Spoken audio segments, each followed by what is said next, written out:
Yo el otro día, Noel, entrevistaba a una psicóloga, Silvia Álava, no sé si la conoces, y ella me decía que la espiritualidad mejora la salud mental. Fíjate que es que lo que nos dice es que las personas que son religiosas o que son espirituales, ¿vale? Que no es exactamente lo Ujú. mismo, sí que tienen una mayor salud, sí que tienen una mayor longevidad y además reportan que son más felices, que tienen un mayor bienestar emocional e incluso cuando tienen que, en un determinado momento, tienen una situación traumática, también es más fácil que se repongan de ese trauma, porque son capaces de encontrarle sentido a el trauma que han vivido.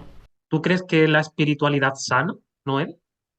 O sea, yo creo que también si las personas favorece o ayuda a la mejoría de la salud mental. Noel Semasa, sacerdote y psicólogo. A sus 39 años ha sido reconocido como mejor teólogo joven 2023 por su obra La sanación de las heridas interiores a través de los ejercicios espirituales de San Ignacio de Loyola. Se formó como jesuita en una casa de ejercicios en Burkina Faso. Allí pudo comprobar cómo las personas que acudían salían reconciliadas con sus demonios internos. El entrevistólogo se pregunta para dar sentido a lo que hace. ¿Lo encontrará? O sea, Sigo yo indagando creo en que la también búsqueda de si las sentido personas con quienes lo han favorece encontrado. ayuda a El de la mejoría Noel de la es salud claro: mental. investigar para demostrar Porque que ser a espiritual veces con sana. la espiritualidad no. Ahora vamos a hacer un poco una diferencia entre espiritualidad y religión, pero a lo mejor ya volveremos sobre ese tema. Bueno, la espiritualidad es la parte que permite al ser humano conectar con la parte más interna, que le ayuda a descubrir o a dar un significado, un sentido a su vida. Entonces, en ese sentido, la espiritualidad se ayuda a la persona a conectar con la parte más interna, le ayuda a redescubrir el sentido de su vida y esto mejora su salud mental. Porque una persona que que descubre su sentido de vida tiene más motivación, tiene más ganas de vivir y eso mejora bastante su forma de ser y su forma de estar. ¿La espiritualidad puede ser una forma de terapia psicológica? Em, Yo creo que hay que tener mucho cuidado porque hay muchas espiritualidades y algunos hay que también un poco el contenido que tiene, porque a veces se puede realmente descolocar a la persona si no está bien enfocada esta forma de espiritualidad. Pero hasta ahora, hasta donde yo quiero ser, hasta ahora podría ser un elemento de la psicoterapia, pero como tal, ella misma sola no constituye una terapia, pero en la dinámica de una terapia se pueden incorporar algunos elementos de la espiritualidad. Por ejemplo, el mindfulness, por ejemplo, esta terapia que ayuda a la persona a tomar conciencia plenamente de lo que está pasando en él, es un elemento que se ha incorporado a la terapia. Pero mindfulness como tal y aislada no es una terapia común. Entonces se puede utilizar algunos elementos de la espiritualidad en una forma, en una terapia ya constituida que tiene una evidencia científica. Ujú. Es lo que se llama hoy día en psicología la terapia de la tercera generación. Entonces son terapias ya constituidas, pero se integra elementos de la espiritualidad, como el mindfulness, como la meditación, estos elementos que se pueden incorporar. Ujú. Bueno, tú sí que lo que estás contando, tú lo has podido comprobar, que eso está muy vinculado, si no me equivoco, a tu investigación, a los ejercicios espirituales de San Ignacio de Loyola, ¿no? Tú en primera Sí, persona has podido vivir y comprobar esa experiencia, ¿no? sí, yo como jesuita, durante mi formación hay una etapa que se llama magisterio. Entonces es una etapa durante la cual el joven que está formándose hace como una, digamos, entre comillas, una práctica, vive en una comunidad para empezar poco a poco la vida pastoral.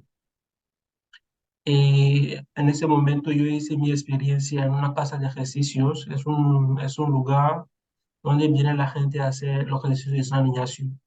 Y ahí pude hacer esa experiencia, ser testigo de cómo la gente después de los ejercicios salían más con mucha paz, más apaciguada, lo que se llama en psicología la triada cognitiva. Entonces, mejora su triada cognitiva, es decir, mejora su mirada sobre ella misma, la persona misma, mejora su mirada sobre el mundo y también sobre las demás personas. Ujú. Esto he sido testigo de varios ejemplos en ese sentido.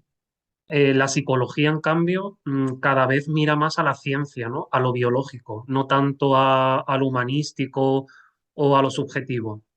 La psicología está teniendo en cuenta toda la dimensión del ser humano, porque también, como sabes, ¿no? En el desarrollo de la psicología ha tenido muchas fases. Entonces, la primera ha sido una fase que es muy científica, porque había que, se ha desarrollado en un contexto del positivismo.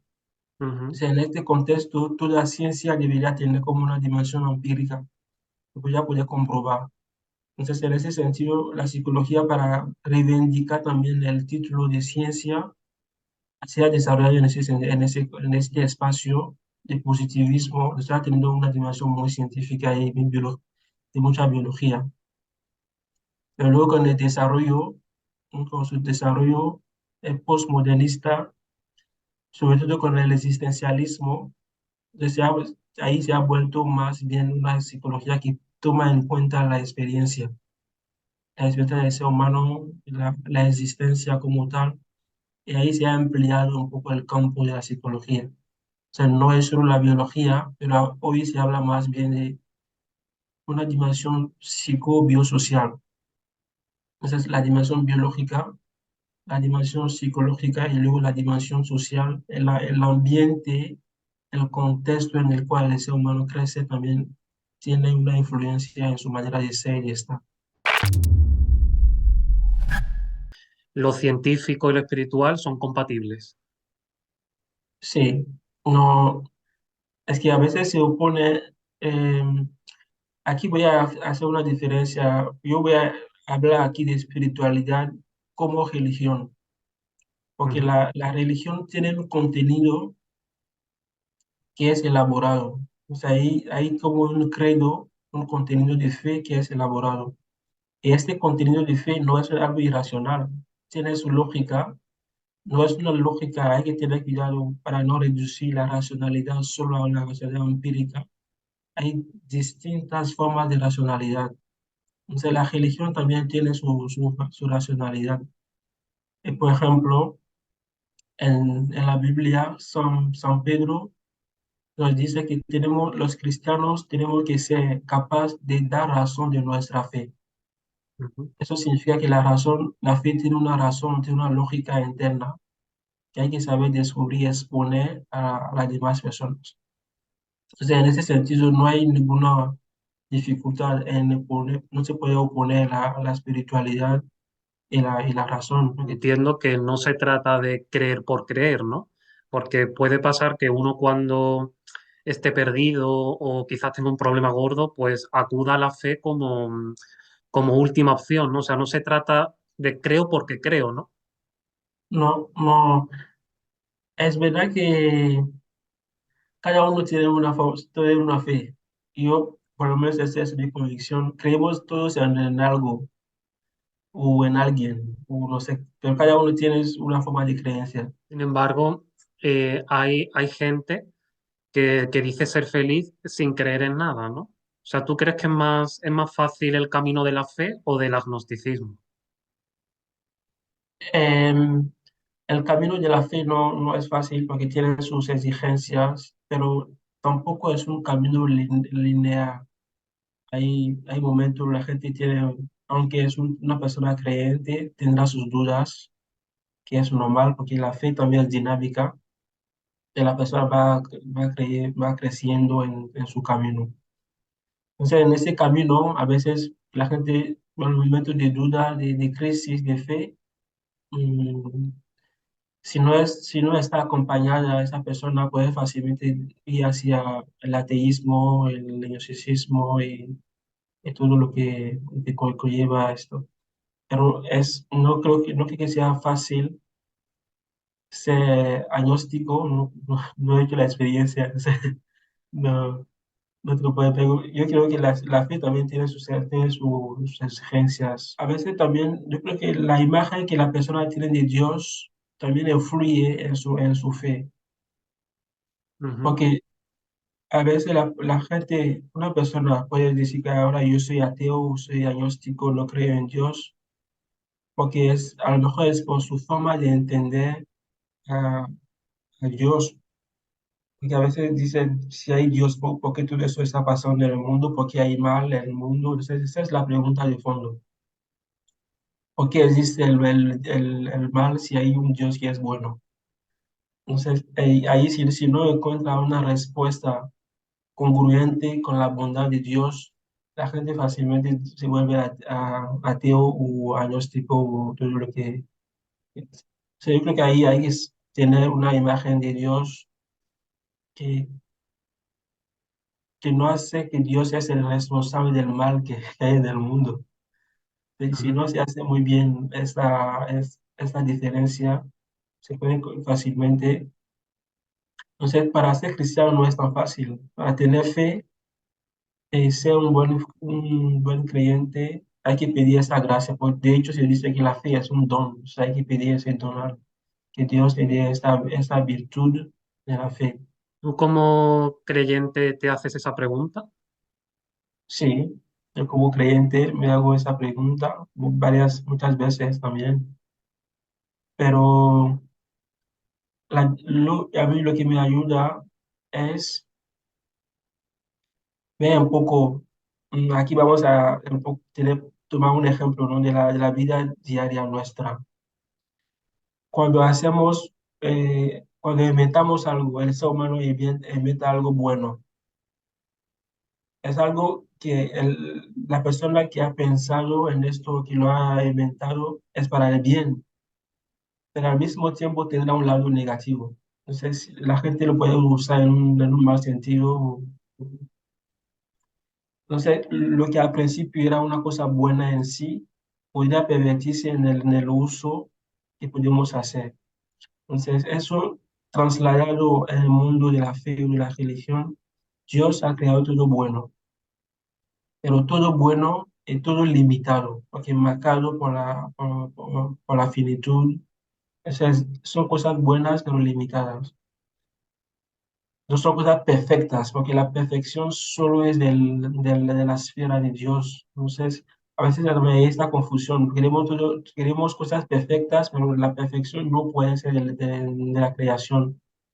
Que si es perfecto, como Dios es, dice que también la creación es Dios. Hay que hacer esa diferencia, ¿no? Entre lo creado y Dios que ha creado, que crea. Entonces, te decía que en ese sentido, sí, son cosas limitadas que no son perfectas y eso a mí me ayuda para saber que hay dos cosas. Las cosas creadas no son perfectas, están marcadas por algunas imperfecciones, por ser cosas creadas. Y la segunda que me ayuda es también en la libertad del ser humano. Ujú, Una cosa que es buena, el ser humano en su uso lo puede desviar o lo puede desvirtuar, etcétera. Entonces también eso me ayuda para saber que esto que está ocurriendo a lo mejor podría ser porque la creación es limitada, o sea, son cosas que pueden ocurrir, o es la libertad humana entre comillas, su locura, que genera a veces mucha dificultad, mucho, por ejemplo, en el contexto social, que una persona o un político, en vez de usar el dinero destinado a la salud pública, por ejemplo, si él solo aprovecha el dinero para su familia o para sí mismo, va a generar mucho mal. Pero eso mal no podemos achacar este mal a Dios, porque es el ser humano en su libertad que está generando mucha dificultad a las demás personas.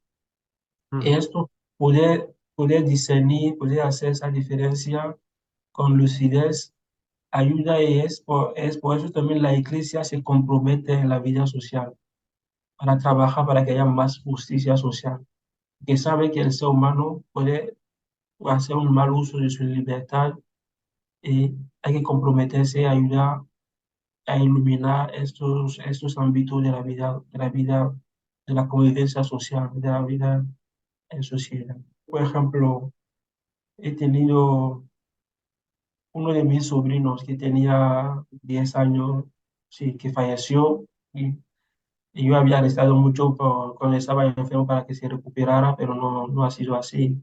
Supuso para mí un momento sí, de pregunta de por qué, pero luego ya me he enterado de que la vida es limitada y ese poco así que va la vida.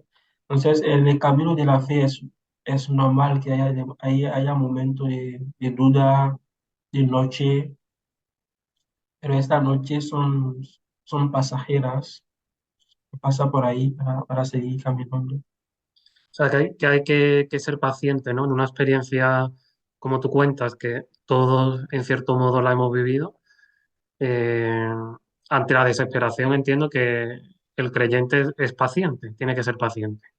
Sí, hay que tener mucha paciencia. De hecho, de las cuatro virtudes cardinales ahí, la paciencia como una virtud.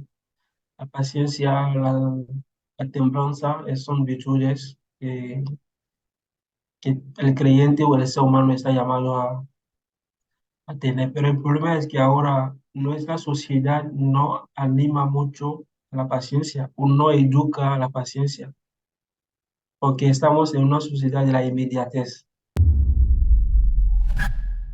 ¿Tú a qué has tenido que renunciar para ser creyente? Em, ¿A qué tuve que renunciar? Yo, por ejemplo, para ser religioso, tuve que renunciar a mi país, por ejemplo, y que ahora mismo estoy en España. Digamos, no es una renuncia definitiva, pero hay que saber salir. Tuve que salir de mi país, por ejemplo, Ujú. dejar mi familia. Es que no significa que no quiera a mi familia, pero la relación con mi familia cambia, pero la relación sigue. Entonces, hay que tener mucho cuidado. Con la religión no es que se renuncie a las cosas, pero sino que la relación con las cosas cambia.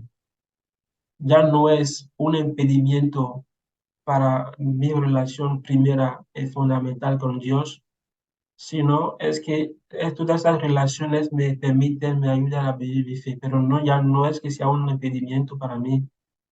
Eh, Esa es un poco la diferencia en estas formas de renuncias. No es que yo abandone o todo, que ya no considero esas personas o estas cosas, pero mi relación con ella cambia. Y también hay que ser coherente, ¿no? En la vida. Cuando has elegido un camino, esto hace que hay otras cosas que son buenas, pero que, por ejemplo, no puedes elegir ya porque ya has elegido un camino. Por ejemplo, yo soy religioso. El matrimonio no es que sea una cosa mala, es una cosa buena, pero renuncié a esto porque he elegido la vida religiosa. O sea, para mí pienso que puedo realizarme mejor en la vida religiosa y no en la vida matrimonial. Pero no porque la vida matrimonial sea una cosa mala, no sé, no es una cosa mala, pero yo siento que lo que me da sentido a mi vida, donde me puedo realizar más y donde Dios me llama es en la vida religiosa. Cuando una persona elige algo, deja otras cosas que son buenas, pero no puedes elegir todas las cosas buenas a la vez. O sea, tú aceptas la renuncia y te ha merecido la pena, te merece la pena esas renuncias. Sí, para mí merece la pena, porque ahora mismo eh, creo que me estoy realizando. Mi vida tiene sentido en lo que estoy haciendo y en lo que estoy viviendo. Entonces, merece la pena para mí. Merece la pena ofrecer también a la sociedad otra forma de vida, otra forma de estar, de vivir. otra forma de amar a las demás personas, ser capaz de amar a la otra de manera desinteresada y de servir a las otras personas. Sí, tiene sentido. Eh, para mí tiene sentido, sí. Podría ofrecer a la sociedad distintas formas de vida, distintas formas de amar, distintas formas de estar, pero que no se opone, que son complementarios. La pérdida de fe está relacionada un poco con la desconfianza en el prójimo.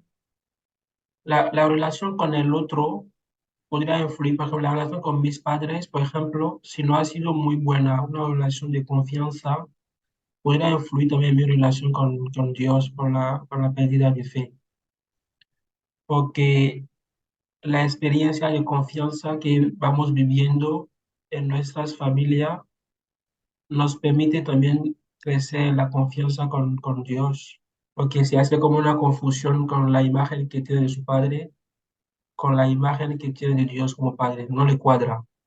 Ujú. Entonces hay que hacer con él un trabajo para que esa persona pueda hacer una diferencia entre su padre, que es con lo que ha vivido con él, y la imagen de Dios como padre, que son dos cosas distintas. Entonces ves ahí que su experiencia personal, existencial con su padre puede influir en su fe en un Dios Padre. Eso podría haber algunas relaciones, pero no en todas las personas que se da esto, pero hay casos en los cuales pudimos ver esta influencia de la relación o de la desconfianza que puede también generalizar también toda su vida y hasta la evolución de la fe también. Claro, yo te lo decía también porque parece que hoy en día desconfiamos todos de todos, ¿no? Hay como un cierto miedo o desconfianza a ver qué me va a hacer el otro, ¿no? Sí, después te decía que eso podría tener, sí, podría tener una influencia en la fe, en la manera de vivir la fe de la persona. Porque si, por ejemplo, yo no he tenido lo que llamamos en psicología un apego seguro con nadie, será muy difícil también tener un apego seguro en la fe, porque voy a reproducir mis mismo patrono de vínculo en la dimensión de la fe también. Eh, Bueno, eso es curioso, ¿no? Porque parece que eso que decías tú, el apego, ¿no? Cuando se habla de relaciones, se habla mucho del apego, de relaciones tóxicas. O sea, veo que también esa toxicidad la puedes tener tú con la fe, ¿no? sí, sí, por eso en toda relación hay que tener los ojos abiertos, ¿no? Para poder discernir, saber hasta dónde, cómo esa relación es buena o no. Porque a veces hay gente que en la vida diaria, en la vida con las demás, no, no viven, no consiguen así buenas relaciones, se puede también refugiarse en la vida espiritual. Yo estoy feliz en el mundo espiritual y todo va bien. Pues hay que tener un equilibrio en todo, que sea en la vida espiritual como en la vida con las demás personas. O sea, no solo huir y encerrarme ahí en una vida espiritual totalmente desconectada de la realidad, y tampoco dejar de lado la vida espiritual y solo encerrarme en la vida en relación con las demás personas, sino buscar un medio, una vida espiritual que se encarna en la realidad, la relación con las demás personas. O sea, que uno puede tener una relación tóxica en la fe. Sí, es posible, sí, sí. Yo creo que es posible tener una relación, yo no voy a decir tóxica, pero voy a usar una palabra nuestra, una relación desordenada, o sea, que no sea muy ordenada. Y también pasas como una relación también tienes etapas, es decir, empiezas como muy arriba, luego hay como un bajón, hay etapas también, como una relación, por ejemplo. Sí, en la vida espiritual también hay etapas, hay etapas. De hecho, hay muchos místicos que describen la vida espiritual como una subida. O sea, hay como varias escalones, se va subiendo poco a poco. Entonces se puede dar un paso adelante, un paso atrás. Entonces es una vida que tiene también etapas, que tiene escalones que hay que ir subiendo poco a poco. Entonces, en la vida espiritual hay también sus altibajos. Eh, de hecho, por ejemplo, se habla de consolación y desolación, porque hay momentos en el cual tú tienes mucho fervor, mucha, mucho deseo de Dios, mucho deseo de vida espiritual, de oración, pero en otro momento menos. Es así, así va creciendo el ser humano en su relación. Es una vida, la vida creyente es una vida dinámica también, no es una vida estática, es una vida dinámica. Eh, y así vamos creciendo en nuestra fe, que se vaya siendo más madura. Ujú. Porque uno que tiene 40 años no va a tener la misma fe que un niño que tiene 5 años. Entonces, hay también esta dimensión creciente en la fe. Que puedes también detener esa relación, entiendo, te puedes arrepentir. Eh, no, de arrepentir no, pero podría generar o suscitar nuevas preguntas que no tenía antes. Entonces, por lo que voy viviendo, por lo que escuchando a la gente y también la sociedad en la cual vivo va también creciendo, hay nuevas realidades que surgen. Eso también a nivel de la fe también me podría generar nuevas preguntas. Lo que caracteriza a un ser humano no es solo las respuestas, sino las preguntas. O sea, no deja de preguntarse. Esto es una pena que vamos perdiendo, que no vamos generando en la gente preguntas. Porque deja de, por ejemplo, de no dar clases de humanidades, de filosofía, podría ser una cosa, entre comillas, no tan sana, porque vamos a matar a la gente en la inquietud, las preguntas. Si ser capaz de preguntar por las cosas últimas, suscitar preguntas en la gente me parece, parece importante. Eso permite que la gente vaya creciendo, vaya buscando, siempre está en búsqueda de algo, de alguien. Esto genera vida, genera dinámica, te mantiene despierto, te mantiene... me parece importante poder suscitar, generar preguntas, no solo respuestas, pero sobre todo preguntas. La filosofía era sobre todo esto. ¿Qué preguntas tienes tú pendientes, por ejemplo? Yo, una de las preguntas que tengo pendiente es, lo que me sigue acompañando es la relación entre psicología y espiritualidad. Eso lo seguiré trabajando, cómo esa relación con Dios puede mejorar la salud mental, mejorar el ser humano. Eso es una cuestión, por ejemplo, pendiente que tengo yo. Y otras preguntas pendientes que tengo, por ejemplo, respecto a los casos de los abusos en la iglesia, eso también es una cuestión que tengo, un poco cómo hemos llegado allí, qué ha pasado, cómo se puede evitar esto en el futuro, que sea aquí en Europa o como también en mi contexto de África. Eso también son preguntas que tengo. ¿Y tú crees, hablando de ese caso de los abusos, tú crees que esa cuestión puede ser hoy en día un obstáculo, un desprestigio, de la Iglesia frente a la sociedad? Sí, podría ser. Sí, sí, podría ser un desprecio respecto a la sociedad, sí. Y yo entiendo perfectamente que la gente que han puesto su confianza en los sacerdotes o en las religiosas u otras instituciones nuestras, puede entender perfectamente su desafección, porque es una situación difícil y dura, pero al mismo tiempo la iglesia misma sabe que es también pecadora, entonces está haciendo su camino, pidiendo perdón, intentando generar un nuevo espacio para que no vuelva a ocurrir esas cosas duras para las familias, para el ser humano y para... Entonces entiendo la desafección que puede generar, pero al mismo tiempo la iglesia intenta poco a poco sanar estas heridas que ha podido generar en las demás personas. Claro, porque creo que la sociedad tiene un poco la sensación de que todo queda impune, ¿no? Sí y no. Porque en su momento la manera donde los casos de abuso han sido gestionados hoy es reconocida que no ha sido la forma adecuada y se pide perdón y ahora mismo está llevando a cabo todos los procesos, que sean judiciales o a nivel canónico de la Iglesia.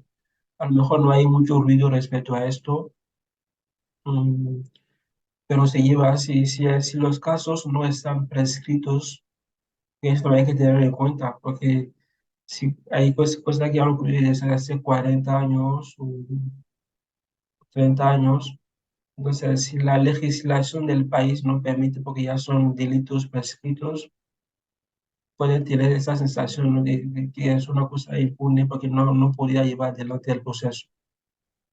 Pero aún así, la Iglesia en su disposición canónica no deja impune esto, aunque ya ha pasado muchos años, puede tomar disposiciones correccionales respecto a los curas, por ejemplo, darle algunas penas. O sea, la Iglesia, aunque son delitos ya prescritos, la Iglesia toma sus disposiciones para poder sanar estos delitos. Ujú.